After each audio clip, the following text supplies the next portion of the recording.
Today's radio KD8TTE is going to be about planning our training. We're going to look at the way that we want to improve our operation. We're going to look at what opportunities we have for operating during the year, selecting the items that are going to give us the best bang for our training buck, and then how we can augment what we're doing to be able to cover the objectives that we most care about.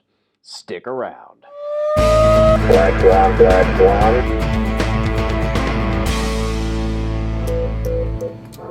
All right, so when it comes to training and we're looking at what we want to do, let's have a look at where we left off in an exercise where we evaluated our performance last year. We just recently completed the Black Swan 21 exercise, and we've got several things that we identified as objectives. Those are related, of course, to core capabilities that we have, and here's where we would like to be. To originate messages, to transmit messages, to receive messages, to deliver messages, and to organize our volunteer force. We would like to be able to perform those tasks to achieve those objectives without challenges. That's not what we scored, however. When we take a look at our actual performance and where we stand, we saw that we had major challenges when it came to origination of messages for relay, and we had some challenges when it came to the organization of our volunteer force. So with that in mind, we're going to look at what we're doing for training over the course of the year and start to organize our calendar accordingly. So the first thing that we're going to want to look at is, are we going to be going to a physical location? Are there conferences specifically that we'd like to go to? Are there places that we're going to go for operation? In this case, we've got the ARRL National Convention. I'm going to go to that, so I'm going to put that on my calendar first, and then I'm going to work from there and build around it. Now, after I've filled in where I'm going to be physically moving, I can start filling out the rest of my calendar. I'm going to start with things that we're doing specifically in Ohio. So if we have any local exercises, for example, I'm going to want to make sure I plan those first. That's where my emphasis is going to be. And so I fill that out and add a few more items to my calendar. After we've built out the calendar so that we see what's going on locally, we might want to go to the ARRL contest page. It's going to show us many opportunities for us to get on the air. Contests are not necessarily going to be directly emergency communication training, but they do afford an opportunity to get on the air, to work the radio, to make contact with other stations, to work different bands, and so on. If you are a contester, you're going to be going for points. You're going to try and juice everything so that you get the largest number of points, that you are able to get first in your class or whatever you're trying to achieve.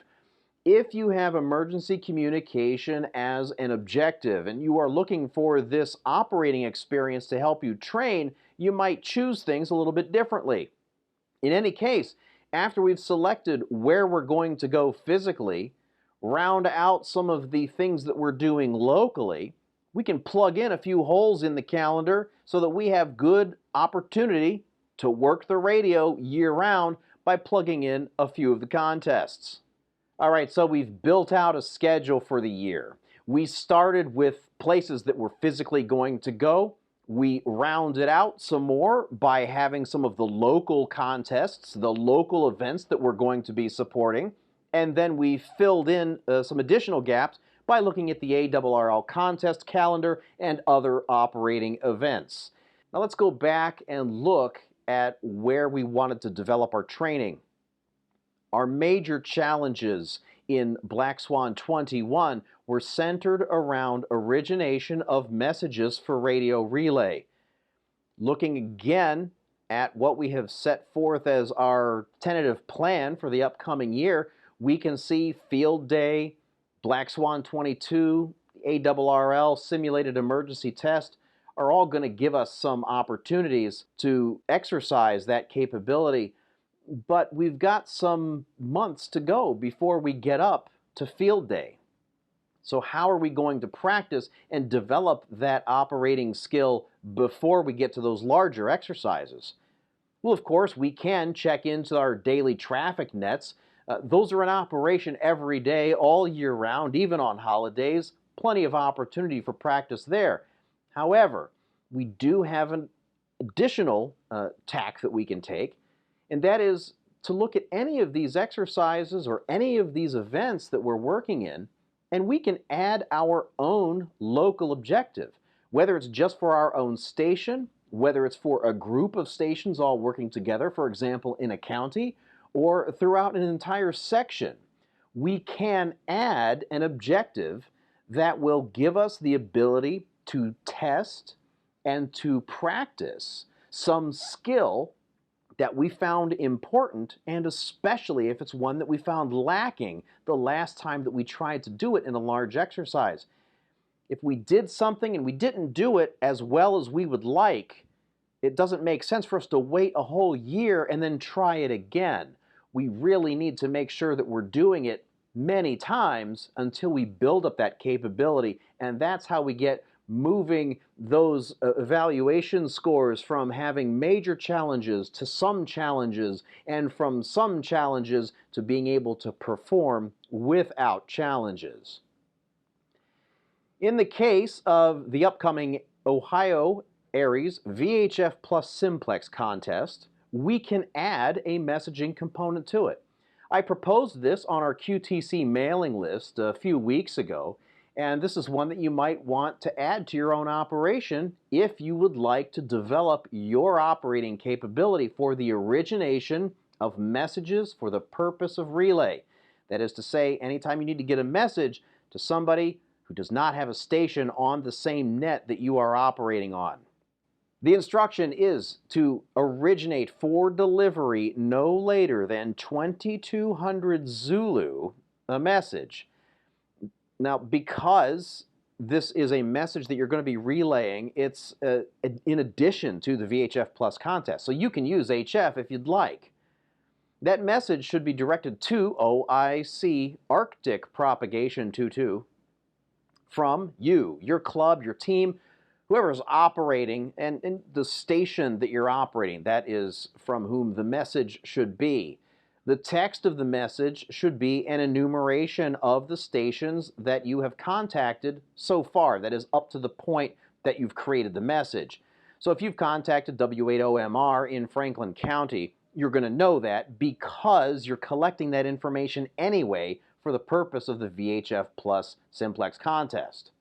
You've contacted W80MR, you've got in your log that they're there, you've got in your log that it's in Franklin County, so one of the groups that you have in the text of your message will be W80MR/Franklin. For the purpose of getting that message delivered, you've got three options that will spell out. You can, of course, use the Black Swan net. We're going to be operating as usual on Saturday at 1300, that is Ohio time, and you are welcome to report into that net and to send the message to OIC Arctic Propagation 22. The station to whom you should route it is November Oscar 5 Hotel Delta.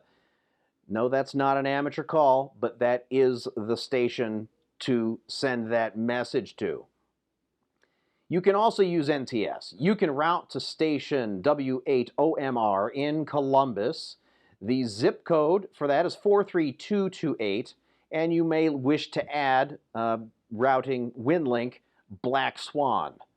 If you are using WinLink, you can address directly to Black Swan. That's a tactical address that the WinLink system recognizes and will get the message to the right place. And that's all it takes.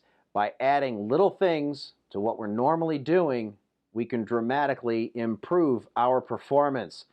I look forward to hearing you on the air on Saturday. I will be there for the Ohio Aries VHF Plus Simplex contest and 7-3.